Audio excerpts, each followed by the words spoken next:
ओम श्री गणेशाय नमः।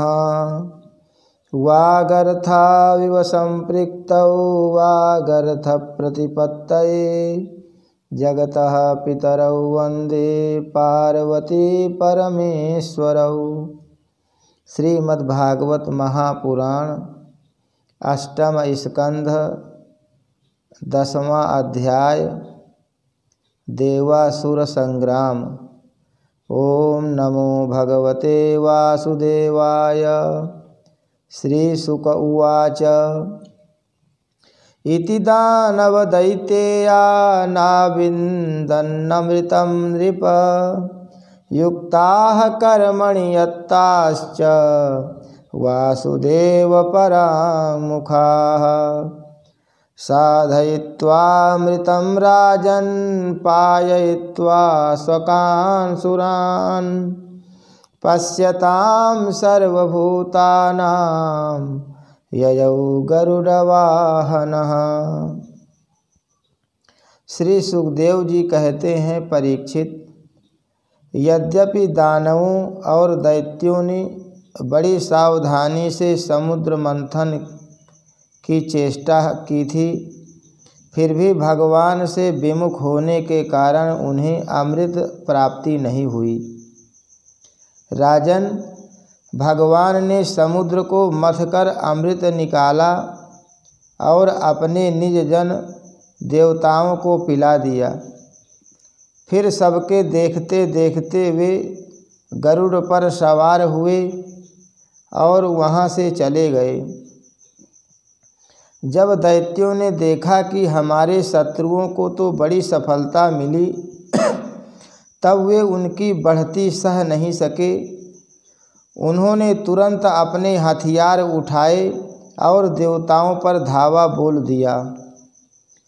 इधर देवताओं ने एक तो अमृत पीकर विशेष शक्ति प्राप्त कर ली थी और दूसरे उन्हें भगवान के चरण कमलों का आश्रय था ही।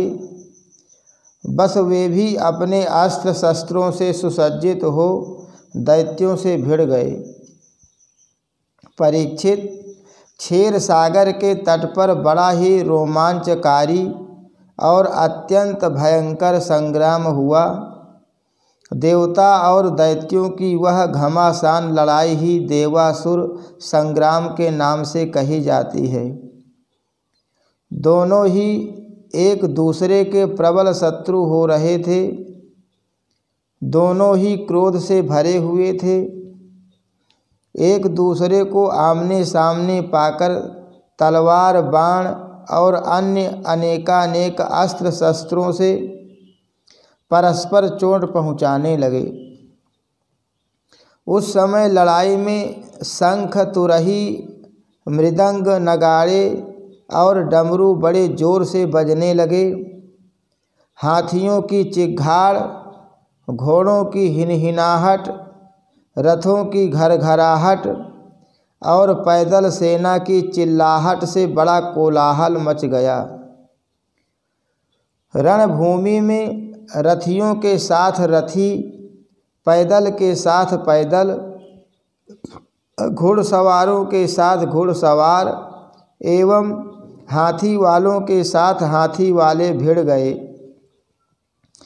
उनमें से कोई कोई वीर ऊँटों पर, हाथियों पर और गधों पर चढ़कर लड़ रहे थे, तो कोई कोई गौर मृग, भालू, बाघ और सिंहों पर, कोई कोई सैनिक गिद्ध, कंक, बकुले, बाज और भास पक्षियों पर चढ़े हुए थे, तो बहुत से तिमिंगल, मच्छ, सरभ, भैंसे, गैंडे, बैल, नीलगाय और जंगली सांडों पर सवार थे।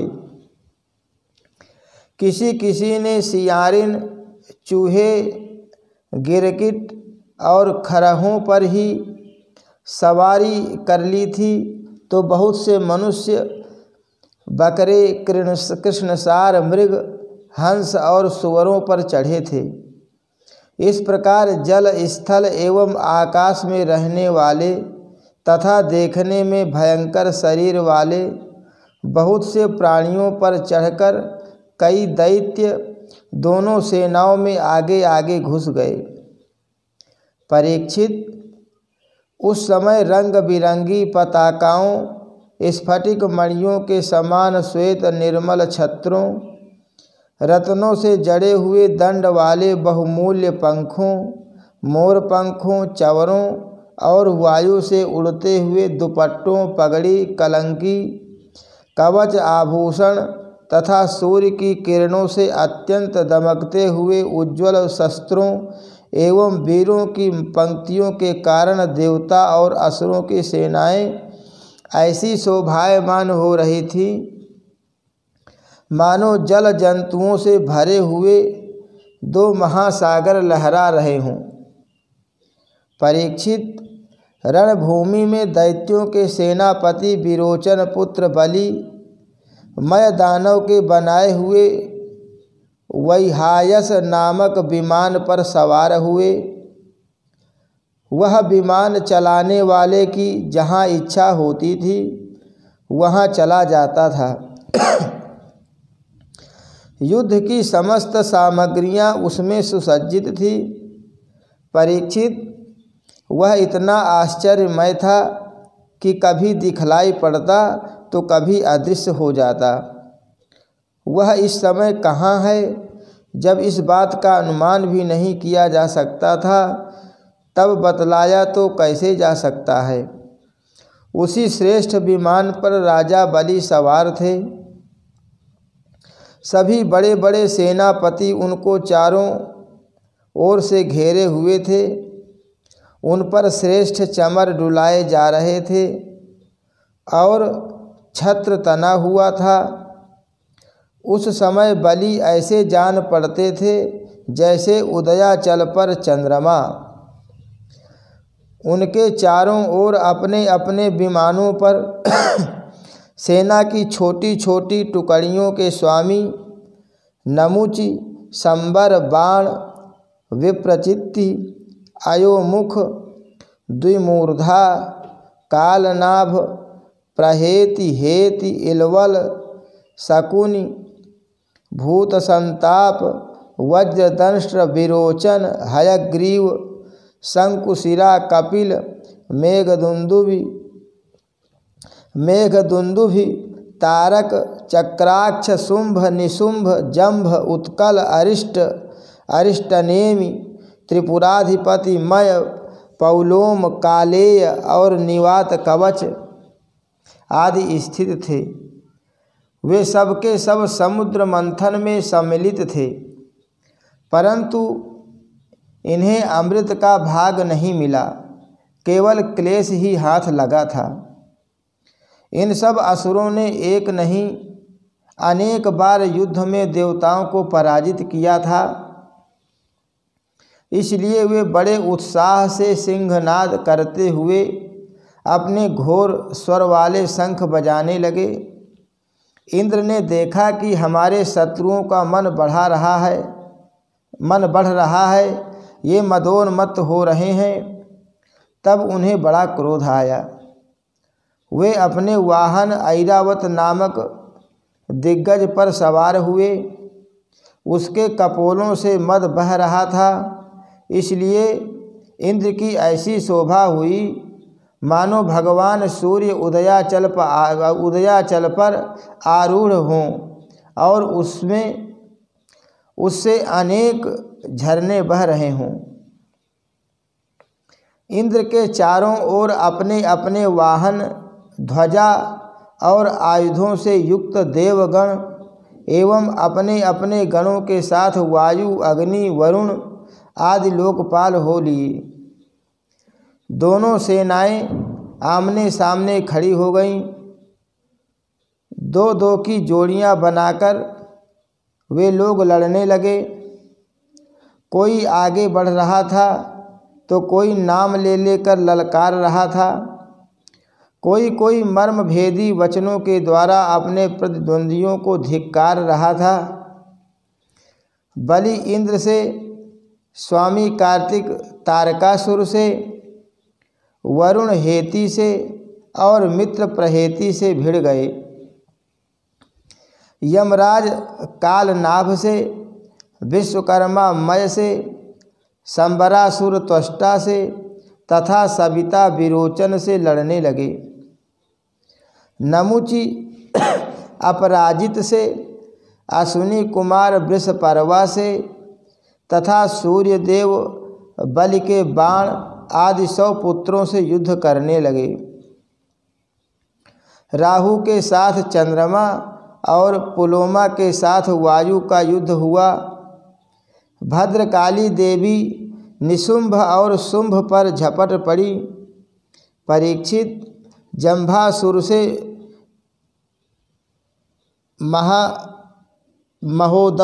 महादेव जी की और महिषासुर से अग्निदेव की और वातापी तथा इलवल से ब्रह्मा की, ब्रह्मा के पुत्र मरीचि आदि की ठन गई। दुर्मर्ष की कामदेव से, उत्कल की मातृगणों से, शुक्राचार्य की बृहस्पति से और नरकासुर की शनैश्चर से लड़ाई होने लगी। निवात कवचों के साथ मरुदगण, कालेयों के साथ वसुगण, पौलोमों के साथ विश्वे देवगण तथा क्रोध वसों के साथ रुद्रगण का संग्राम होने लगा। इस प्रकार असुर और देवता रणभूमि में द्वंद्व युद्ध और सामूहिक आक्रमण द्वारा एक दूसरे से भिड़कर परस्पर विजय की इच्छा से उत्साहपूर्वक तीखे बाण, तलवार और भालों से प्रहार करने लगे। वे तरह तरह से युद्ध कर रहे थे। भुसुंडी, चक्र, गदा, रिष्टि, पट्टिस, शक्ति, उल्मुख, प्रास, परसा, तलवार, भाले, मुदगर, परिघ और भिंदीपाल से एक दूसरे का सिर काटने लगे। उस समय अपने सवारों के साथ हाथी, घोड़े, रथ आदि अनेक प्रकार के वाहन और पैदल सेना छिन्न भिन्न होने लगी। किसी की भुजा, किसी की जंघा, किसी की गर्दन और किसी के पैर कट गए तो किसी किसी की ध्वजा, धनुष, कवच और आभूषण ही टुकड़े टुकड़े हो गए। उनके चरणों की धमक और रथ के पहियों की रगड़ से पृथ्वी खुद गई। उस समय रणभूमि से ऐसी प्रचंड धूल उठी कि उसने दिशा, आकाश और सूर्य को भी ढक दिया। परंतु थोड़ी ही देर में खून की धारा से भूमि आप्लावित हो गई और कहीं धूल का नाम भी नहीं रहा। तदनंतर लड़ाई का मैदान कटे हुए सिरों से भर गया। किसी के मुकुट और कुंडल गिर गए थे तो किसी की आँखों से क्रोध की मुद्रा प्रकट हो रही थी। किसी किसी ने अपने दांतों से होंठ दबा रखा था। बहुतों की आभूषणों और शस्त्रों से सुसज्जित लंबी लंबी भुजाएं कटकर गिरी हुई थीं और बहुतों की मोटी मोटी जांघें कटी हुई पड़ी थी। इस प्रकार वह रणभूमि बड़ी भीषण दिख रही थी। तब वहाँ बहुत से धड़ अपने कटकर गिरे हुए सिरों के नेत्रों से देखकर हाथों में हथियार उठा वीरों की ओर दौड़ने और उछलने लगे। राजा बलि ने 10 बाण इंद्र पर, 3 उनके वाहन ऐरावत पर, 4 ऐरावत के 4 चरण रक्षकों पर और 1 मुख्य महावत पर, इस प्रकार कुल 18 बाण छोड़े। इंद्र ने देखा कि बलि के बाण तो हमें घायल करना ही चाहते हैं। तब उन्होंने बड़ी फुर्ती से उतने ही तीखे भल्ल नामक बाणों से उनको वहां तक पहुंचने के पहले ही हंसते हंसते काट डाला।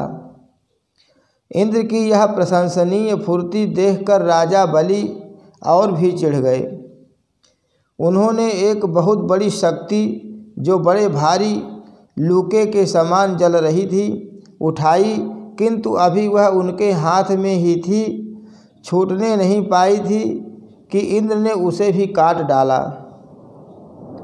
इसके बाद बलि ने एक के पीछे एक क्रमशः शूल, प्रास, तोमर और शक्ति उठाई, परंतु वे जो शस्त्र हाथ में उठाते इंद्र उन्हें टुकड़े टुकड़े कर डालते।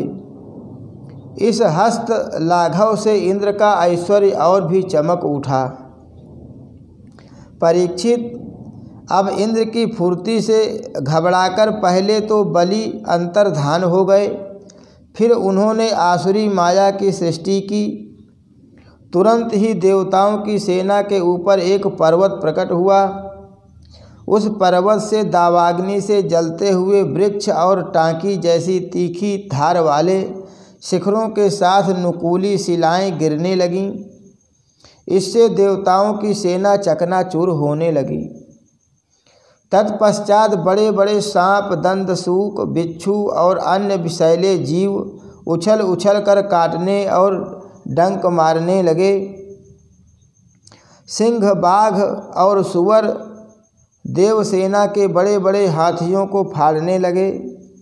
परीक्षित, हाथों में शूल लिए मारो काटो इस प्रकार चिल्लाती हुई सैकड़ों नंग धड़ंग राक्षसियाँ और राक्षस भी वहाँ प्रकट हो गए। कुछ ही क्षण बाद आकाश में बादलों की घनघोर घटाएं मंडराने लगी। उनके आपस में टकराने से बड़ी गहरी और कठोर गर्जना होने लगी। बिजलियां चमकने लगीं और आंधी के झकझोरने से बादल अंगारों की वर्षा करने लगे। दैत्यराज बलि ने प्रलय की अग्नि के समान बड़ी भयानक आग की सृष्टि की। वह बात की बात में वायु की सहायता से देवसेना को जलाने लगी। थोड़ी ही देर में ऐसा जान पड़ा कि प्रबल आंधी के थपेड़ों से समुद्र में बड़ी बड़ी लहरें और भयानक भंवर उठ रहे हैं और वह अपनी मर्यादा छोड़कर चारों ओर से देवसेना को घेरता हुआ उमड़ा आ रहा है। इस प्रकार जब उन भयानक असुरों ने बहुत बड़ी माया की सृष्टि की और स्वयं अपनी माया के प्रभाव से छिपे रहे, न दिखने के कारण उन पर प्रहार भी नहीं किया जा सकता था, तब देवताओं के सैनिक बहुत दुखी हो गए। परीक्षित, इंद्र आदि देवताओं ने उनकी माया का प्रतिकार करने के लिए बहुत कुछ सोचा विचारा, परंतु उन्हें कुछ नहीं सूझा। तब उन्होंने विश्व के जीवनदाता भगवान का ध्यान किया और ध्यान करते ही वे वहीं प्रकट हो गए। बड़ी ही सुंदर झांकी थी। गरुड़ के कंधे पर उनके चरण कमल विराजमान थे। नवीन कमल के समान बड़े ही कोमल नेत्र थे। पीतांबर धारण किए हुए थे। 8 भुजाओं में 8 आयुध, गले में कौस्तुभ मणि, मस्तक पर अमूल्य मुकुट एवं कानों में कुंडल झिलमिला रहे थे। देवताओं ने अपने नेत्रों से भगवान की इस छवि का दर्शन किया। परम पुरुष परमात्मा के प्रकट होते ही उनके प्रभाव से असुरों की वह कपट भरी माया विलीन हो गई।